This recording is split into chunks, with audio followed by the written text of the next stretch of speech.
O tema de hoje é as obras da carne.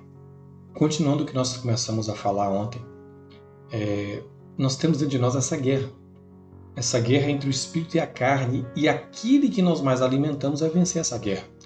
Então, quando eu alimento os meus desejos carnais, aquilo que é a vontade da minha carne, eu vou fazer a vontade da carne e eu ficarei fora do reino de Deus.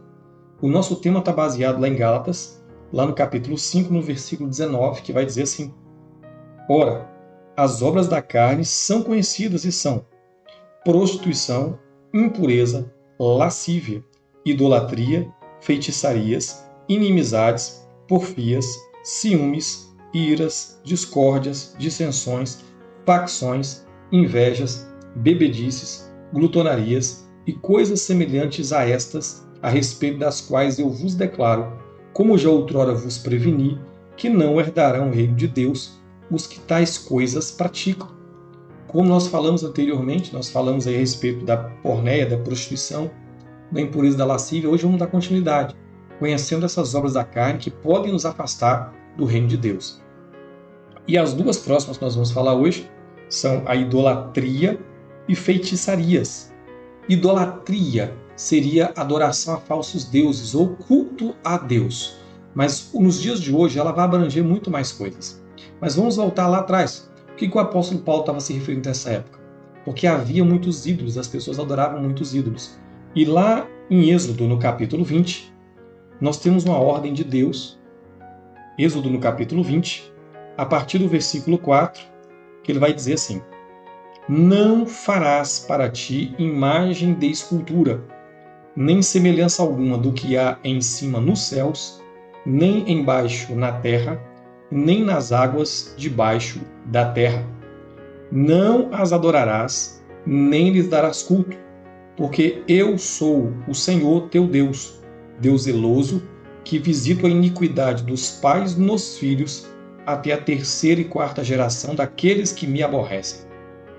Olha o que esse texto está dizendo. Que eu não posso fazer imagem de escultura. Você pode falar assim, mas eu não fabrico imagem de escultura. Mas o texto está dizendo que eu também não posso adorar. Você pode falar assim, mas eu não adoro. O que é adorar? Adorar é você se dobrar, se prostrar diante de algo. Isso era algo tão sério para o povo judeu que nem mesmo diante de reis eles se ajoelhavam. Então, o ato de você se prostrar é um ato de adoração.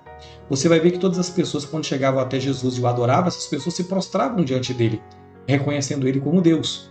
Então, Jesus recebia porque ele é Deus, mas nem mesmo os apóstolos aceitaram isso. Nós vemos, por exemplo, lá em Apocalipse, quando o apóstolo João se prostra diante de um anjo, e o anjo levanta e fala assim, olha, se levante, eu sou um conservo, mas adora a Deus.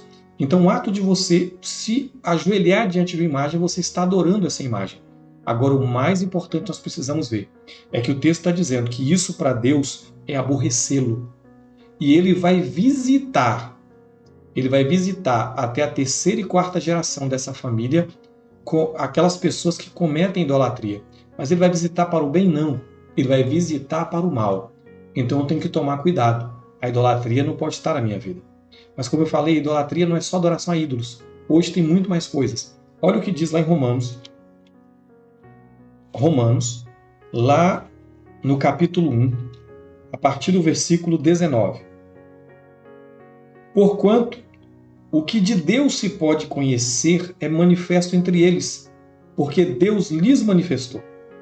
Porque os atributos invisíveis de Deus, assim como o seu eterno poder, como também a sua própria divindade, claramente se reconhecem desde o princípio do mundo, sendo percebidos por meio das coisas que foram criadas.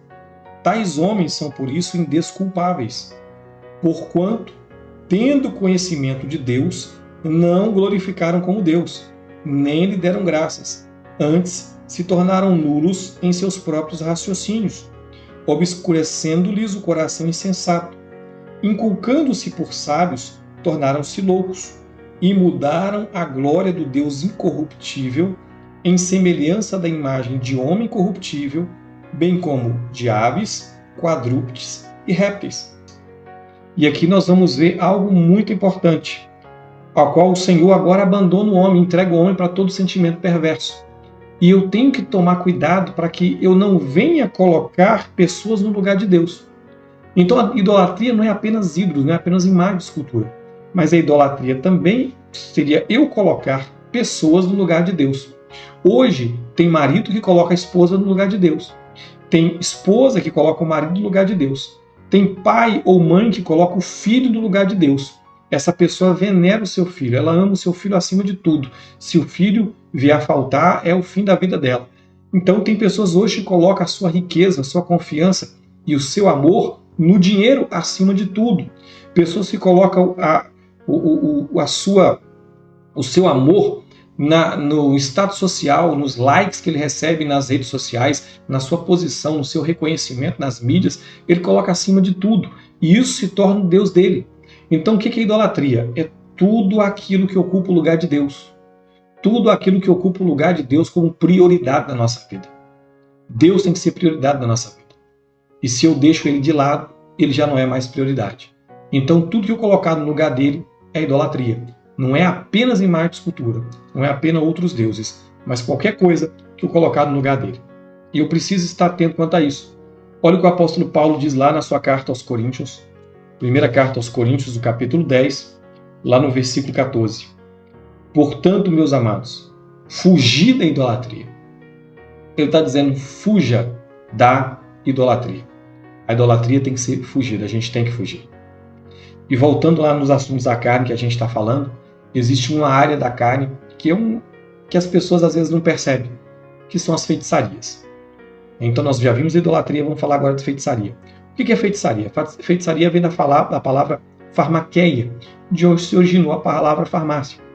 Então há muito tempo atrás, as pessoas iniciavam as porções para curas. Mas com o passar do tempo, essas porções ou substâncias químicas que eram usadas para cura, passaram a ser usadas para realizar truques mágicos, passaram a ser usadas para enganar as pessoas através das suas feitiçarias. Então as pessoas usavam produtos químicos que geravam algumas ilusões e atraíam as pessoas à idolatria por causa disso. Então isso trouxe muito engano, trouxe muito problema. E nós vemos isso, uma das sentenças da queda da Babilônia foi exatamente a sua feitiçaria.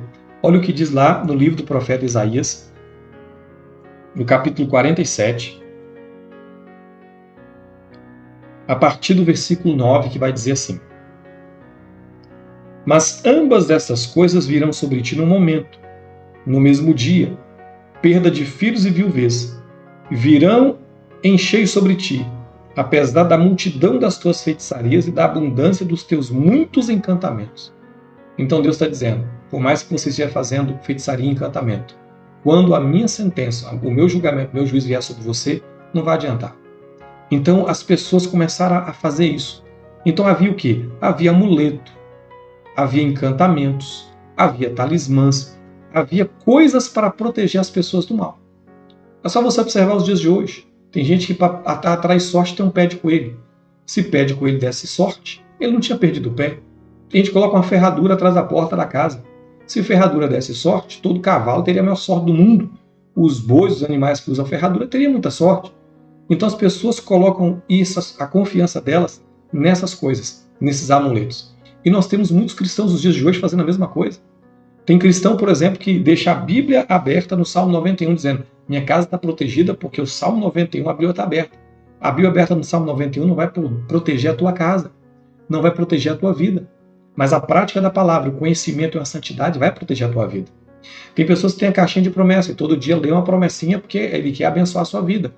A leitura dessa caixinha de promessa não vai trazer bênção sobre a tua vida e nem proteção. O que vai proteger é uma vida de retidão e integridade. Olha o que diz lá em Atos dos Apóstolos, lá no capítulo 19, a partir do versículo 19, que vai dizer assim: Também muitos do que haviam praticado artes mágicas, reunindo os seus livros, os queimaram diante de todos. Calculados os seus preços, achou-se que montava 50.000 denários. Assim a palavra do Senhor crescia e prevalecia poderosamente. A palavra do Senhor tem que prevalecer, acima de todo encantamento. Então nós temos que tirar da nossa vida toda essa preocupação com eu tenho que trazer uma coisa para trazer sorte para a minha vida. Tem pessoas, por exemplo, colocam uma pirâmide. Eu vou trazer uma pirâmide para minha casa para trazer sorte. Alguns, não, eu vou trazer ali um elefantezinho com a poupança virada para a porta da casa para trazer sorte. Isso não traz sorte. O que atrai a bênção de Deus na nossa vida é uma vida de integridade e de retidão.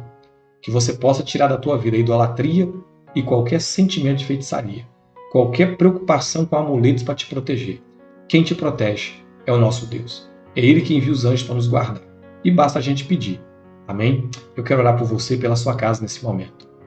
Pai, eu quero apresentar em tuas mãos meu irmão, a minha irmã.